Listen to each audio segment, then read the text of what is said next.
जरूरी सूचना है आप सभी स्टूडेंट्स के लिए, स्टडी फॉर सिविल सर्विसेज का Android app Google play store में आ चुका है, उसको प्लीज तुरंत इंस्टॉल कर लीजिए।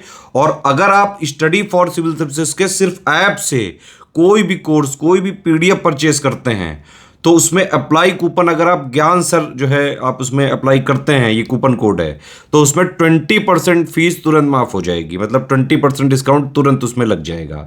ज्ञान सर लिखना है, नॉर्मली ज्ञान सर स्मॉल लेटर में है सब कुछ, कोई स्पेस नहीं, कोई कॉलम नहीं, सिर्फ ज्ञान सर, GYANSIR। इस तरह से अगर कूपन कोड लगाते हैं आप ऐप में बाई करने से पहले, जो अप्लाई कूपन वाले में आता है, तो 20% का डिस्काउंट तुरंत मिलेगा। वीडियो देखिए। तो दोस्तों आप सबको ये तो पता है कि प्रयागराज में आयोग के सामने आपका नॉर्मलाइजेशन को लेके विरोध चल रहा था।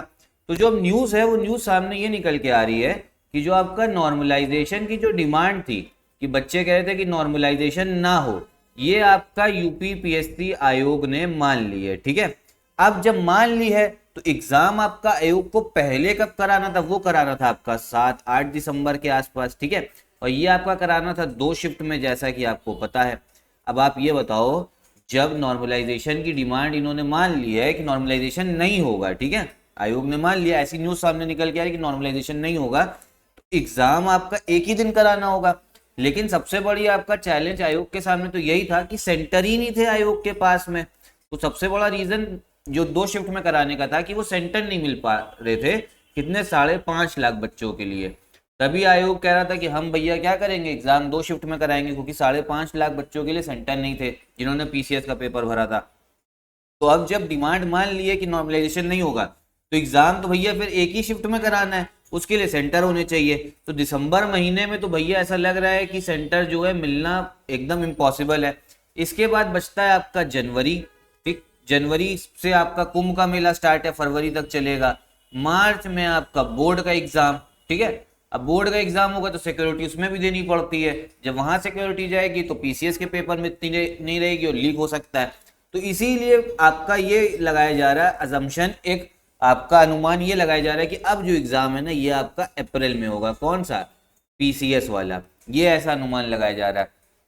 अब आप लोग से मैं ये कहना चाहूंगा, देखो ये जो खबरें है ना ये आपका प्रयागराज से ही उड़ उड़ के आती हैं, ठीक, लेकिन इसमें कुछ सच्चाई भी होती है, एकदम पूरी तरीके से हम डिनाई नहीं कर सकते ये चीज। तो भैया मैं भी कहूंगा कि आपका नॉर्मलाइजेशन की डिमांड तो ऐसा लग रहा है आयोग ने आपकी मान ली है, लेकिन एग्जाम अप्रैल में होगा या उसके पहले हो जाएगा तो ये आप आयोग पे छोड़िए। ठीक है, लेकिन मेरे हिसाब से अगर आप पूछोगे तो मुझे तो लग रहा है कि एग्जाम आपका आपका अगर एक शिफ्ट में कराना है तो दिसंबर में तो मुश्किल है नहीं। उसके बाद अगर आप ये देखोगे ना, महीनों का जो आप इवेंट लगा हुआ है, जनवरी फरवरी कुंभ हो गया आपका, मार्च में बोर्ड का पेपर हो गया, तो अप्रैल ही एक ऐसी डेट नजर आ रही है जिसमें आयोग जो है आपका PCS का पेपर करा सकता है, वो भी 2024। तो अभी आपको फिलहाल जो 1-1.5 हफ्ते में आयोग की तरफ से ऑफिशियल नोटिफिकेशन देखने को मिल जाएगा यूपी PCS का। और फिलहाल उन लोगों के लिए जो लोग PCS की ही सिर्फ तैयारी कर रहे हैं, तो भैया दिवाली भी आपकी आ गई है, और अगर अप्रैल में पेपर जा रहा है तो थोड़ा रिलैक्सेशन तो आपको मिला है, लेकिन तब भी थोड़ा बहुत आप लोग पढ़ते रहिएगा PCS यूपी PCS के एग्जाम के लिए। ठीक है, क्योंकि अगर बिल्कुल नहीं पढ़ोगे तो फिर वापस ट्रैक पे आना जो है मुश्किल हो जाता है। आप लोग तब तक हमारी आप टेस्ट सीरीज लगाइए। देखो टेस्ट सीरीज से क्या होता है ना, जब आपको कुछ नहीं समझ में आ रहा क्या करना है, एकदम मतलब असमंजस वाली सिचुएशन बन रखी है कि पेपर कब होना है कब नहीं होना है, तो उस समय पे ज्यादा पढ़ाई करना मतलब कंसेंट्रेशन करने में दिक्कत होती है। ठीक है, ऐसा देखा गया है। तो आप लोग टेस्ट सीरीज लगा लीजिए तब, क्योंकि टेस्ट सीरीज से आपको ये पता लगेगा कि नए क्वेश्चंस कैसे हैं, फ्रेश टेस्ट सीरीज होती है, लेटेस्ट ट्रेंड और पैटर्न कैसा चल रहा है, तैयारी कितनी है, तो आप यूपी PCS की टेस्ट सीरीज लगा सकते हो। एक सवाल और जो बच्चे पूछते हैं वो ये कहते हैं कि मेंस का पढ़े, तो अब देखो मैं आपको ये बोलूंगा, जैसे ही आपका दिवाली ओवर हो, ठीक है, 1 नवंबर या 2 नवंबर से लग जाओ। ठीक है, 2 नवंबर से अपना लग जाओ, उसमें अगर आप 8 घंटा पढ़ रहे हो तो अभी क्या करना है ना, अब अभी भैया क्लियर तो कुछ है नहीं, 8 घंटा पढ़ लो, तो अभी आप समझो ऐसा करो, 5 घंटा जो है प्री का पढ़ लो और 3 घंटा जो है वो मेंस का पढ़ लो। ठीक है, मेंस आंसर राइटिंग आप लोग कर सकते हो।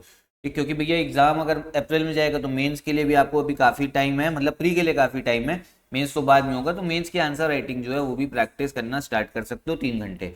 और इसमें आप लोग जो एथिक्स वाला पेपर है, यूपी स्पेशल है, वो कर सकते हो। मेंस की आंसर राइटिंग का ग्रुप जो हमारा स्टार्ट हो गया यूपी PCS 2024 का, आप उसको भी ज्वाइन कर सकते हो इन नंबर्स पे कॉल करके। कोई अगर डाउट है आपका तो कमेंट बॉक्स में पूछिएगा। यही वीडियो भी खत्म करते हैं। नमस्कार।